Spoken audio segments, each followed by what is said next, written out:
राखो लाज कनाई,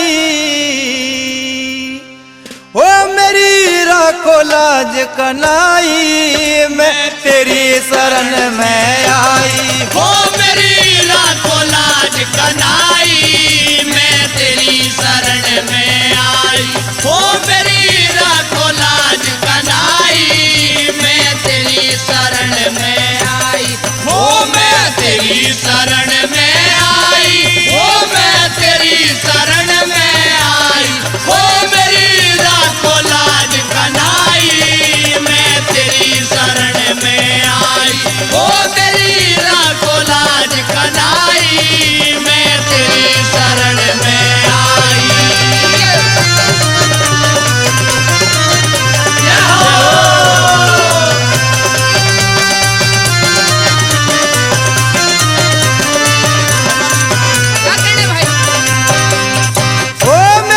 सुन ले मोहन मुरारी, तेरी माया जग में न्यारी।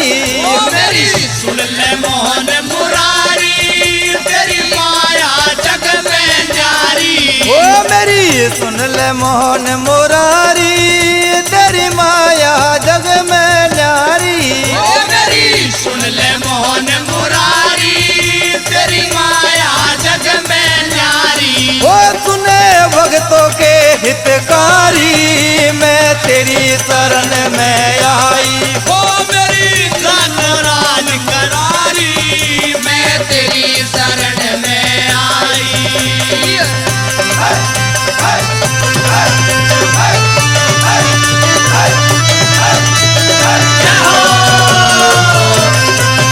और 2100 रुपए धारा तमीला हबीबपुर वाले जेपी भाटी के भजन पर खुश होकर दे रहे हैं। बार बार धन्यवाद।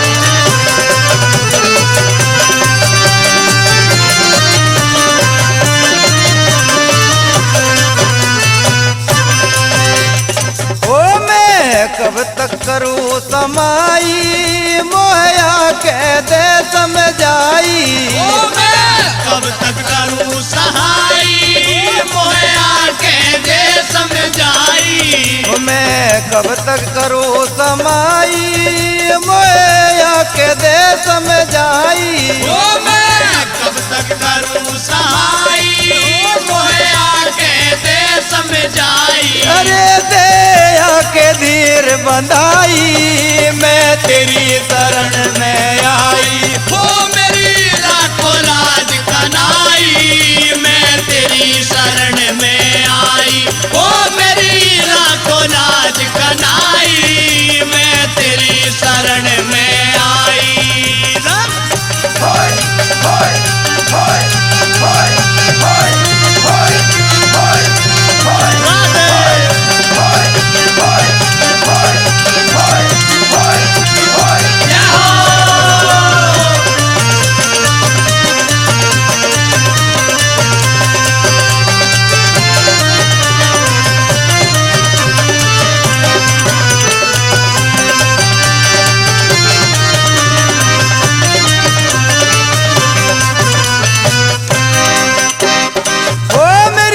सास मने धमकावे, बाबा बाज बाज चिल्लावे।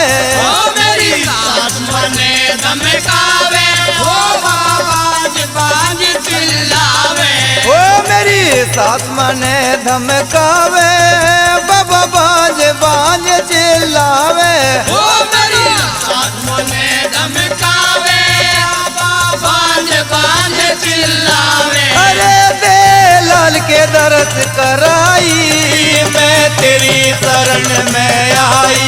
ओ मेरी राखो लाज कनाई, मैं तेरी शरण में आई। ओ मेरी राखो लाज कनाई, मैं तेरी शरण में आई। और 2100 रुपए श्री जितेंद्र भाटी एडवोकेट जेपी भाटी के भजन पर दे रहे हैं। बार बार धन्यवाद।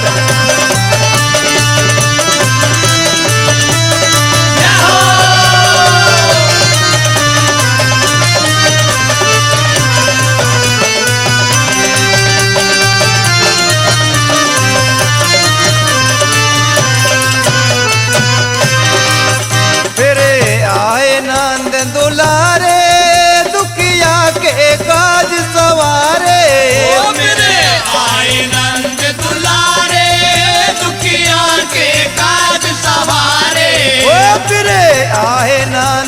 दुलारे दुखिया के काज सवारे ओ फिर आए नंद दुलारे दुखिया के काज सवारे ओ तेरी जय हो मोहन मुरारी मैं तेरी शरण में आई ओ मेरी लाखों लाज कनाई मैं तेरी शरण में आई ओ मेरी लाखों लाज कनाई